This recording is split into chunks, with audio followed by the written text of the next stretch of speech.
मैं हूँ रवि तिवारी और अब देखना शुरू कर चुके हैं लोकल टीवी। आज का हमारा थंबनेल रहने वाला है देवभोग ब्लॉक के इस गांव के युवक के साथ ऐसी आश्चर्यचकित एक घटना घटती है। युवक के लिए ये घटना आश्चर्यचकित रहती है। जब युवक के साथ ये घटना घटती है तो युवक सोच में पड़ जाता है कि आखिर उसके साथ ऐसा कैसे हो रहा है, क्योंकि युवक के साथ ये घटना पहली बार घटती है और युवक इसके बाद दंग रह जाता है। ये हमारा आज का थंबनेल रहने वाला है। चलिए खबर का पूरे विस्तार में बताता हूँ। अब बिना देर की युवक का नाम भी बता देता हूँ मैं आपको। मैं बताना चाहूँगा कि युवक जो निवासी है, युवक का नाम है मनीष नागेश, युवक का नाम है। और युवक एक गांव पड़ता है, लगभग घुमरगुड़ा से 1 किलोमीटर की दूरी पर एक गांव पड़ता है। युवक वहाँ के निवासी हैं। मैं आपको बताना चाहूँगा कि कैटपदर और जो घुमरगुड़ा के बीच में युवक का गांव पड़ता है और युवक वहाँ के निवासी। युवक का नाम है जो मनीष नागेश युवक का नाम है और युवक बरकानी के निवासी हैं। मैं आपको बता दूं कि मनीष अपने परिवार के किसी व्यक्ति को लेकर, अपने परिजनों को लेकर, परिवार के किसी व्यक्ति को लेकर इलाज के लिए विषम कटक गए हुए थे। इस दौरान मनीष विषम कटक अस्पताल से बाहर जब एक पौधे को देखते हैं, काफ़ी सुंदर सा पौधा था, और मनीष जैसे उसे छूने का प्रयास करते हैं तो पौधा मनीष के छूते ही सिकुड़ना शुरू हो जाता है। मैं आपको बता दूं कि बचपन में आपकी भी कुछ यादें रही होंगी। तो इस पौधे को लाजवंती का पौधा कहा जाता है और इस पौधे से जुड़ी कई तरह की यादें हैं। मनीष ने हमारे लोकल टीवी के चैनल को मनीष ने पहले अपना स्टेटस इसे रखा था और स्टेटस में नज़र आ रहा था कि किस तरह मनीष जब पौधे को छू रहे थे तो पौधे की जो पत्तियां हैं तुरंत मुरझा रही थी और सिकुड़ना शुरू हो रही थी, सिकुड़ रही थी। ऐसे में जब भी कोई भी इंसान जब लाजवंती या छुई मुई की पत्तियों को छूता है तो ये सारी पत्तियां सिकुड़ जाती है। मनीष के साथ भी कुछ ऐसे ही घटना घटित हो रहा था, जिसके चलते मनीष पूरी तरह से आश्चर्यचकित हो गए थे और मनीष सोच में पड़ गए थे कि आखिर जब ऐसे छू रहा हूँ तो पत्तियां कैसे मुरझा रही है।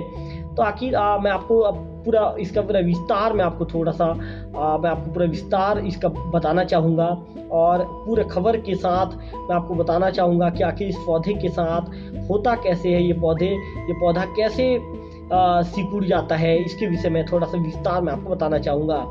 मैं आपको बताना चाहूँगा कि इसे लाजवंती या छुई मुई का पौधा कहते हैं और इसी के साथ ही ये जो पौधा है, ये पौधा काफ़ी सुंदर होता है और सुंदर होने के साथ साथ जो ये कह सकते हैं कि इसे एक लाजवाब जैसे मानवीय गुण भी देखा जा सकता है। इसे लाजवंती का पौधा कहा जाता है। लाजवंती का पौधा इंसानों के हाथ लगाने से ही नहीं बल्कि किसी भी बाहरी चीज के छूने से भी सिकुड़ जाता है, इसलिए इसे छुई मुई का पौधा भी कहा जाता है। आपको बताना चाहूँगा कि छूते ही सिकुड़ने की अपनी प्रवृत्ति के चलते ये पौधा जानवरों के खाने से भी बच जाता है। जैसे ही कोई जानवर इसे खाने की कोशिश करता है, इसकी पत्तियां सिकुड़ कर सूखी पत्तियों जैसी हो जाती है, जिससे जानवर इसे बेजान पौधा समझकर छोड़ देते हैं। लाजवंती या छुई मुई का पौधा अत्यंत संवेदनशील होता है। वैज्ञानिकों का ये कहना है कि इस पौधे की पत्तियां कई कोशिकाओं से बनी होती है, जिसमें द्रव भरा रहता है। कोशिकाओं का यही द्रव इसकी पत्तियों के खड़े रह पाने में भी इसकी मदद करता है। हमारे या किसी अन्य जीव के अथवा बारिश के पानी या तेज हवा के चलने पर इस पौधे में भरे द्रव का दाब कम हो जाता है। इसी कारण से इसकी पत्तियां सिकुड़ जाती है। आपको बताना चाहूँगा कि ये पौधा मुख्य रूप से भारत के गर्म प्रदेशों में पाया जाता है।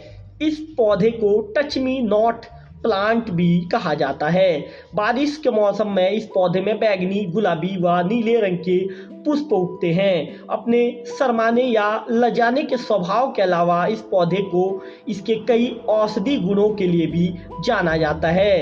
इसकी पत्तियों में एंटी वायरल और एंटी फंगल गुण पाए जाते हैं। मधुमेह, पेट के रोगों, जो टॉन्सिल्स, नेत्र रोगों, शारीरिक कमजोरी तथा हड्डियों की दुर्बलता दूर करने में यह पौधा काफी उपयोगी साबित होता है। सिर्फ पत्तियां ही नहीं बल्कि इस पौधे की जड़ें, पुष्प तथा बीज के भी रोगों के उपचार में काम आते हैं। मैं आपको बताना चाहूँगा कि जो छुई मुई का जो पौधा है, छुई मुई का पौधा को जब आप छूते हैं, जैसा कि मनीष नागेश के साथ ये घटना घटी, तो अब जो बरकानी के निवासी हैं तो उनके छूने के बाद ये सिकुड़ जाता है, कुछ देर बाद क्यों सामान्य हो जाता है, इसके विषय में भी जानकारी मेरे दर्शकों को देना चाहूँगा। आपको बता दूं कि इसकी जो पत्तियां हैं, इसकी पत्तियां कई कोशिकाओं की बनी होती है। इसमें जैसा कि मैंने वीडियो के बीच में बताया था कि इसमें द्रव भरा रहता है। यह द्रव कोशिका की भित्ति को दृढ़ रखता है तथा जो पर्णवृंत को खड़ा रखने में सहायक होता है। जब इन कोशिकाओं के द्रव का दाब कम हो जाता है तो पर्णवृंत या तथा कोशिकाओं की जो पत्तियों की कोशिका को दृढ़ नहीं रख पाता। जैसे ही कोई व्यक्ति इनकी पत्तियों को छूता है, एक संदेश पत्तियों और उनके आधार तक पहुंचता है। इससे पत्तियों के निचले भाग की कोशिकाओं में द्रव का दाब गिर जाता है, जबकि ऊपरी भाग की कोशिका के दाब में कोई परिवर्तन नहीं होता, जिससे कि ये पत्तियां मुरझा जाती है।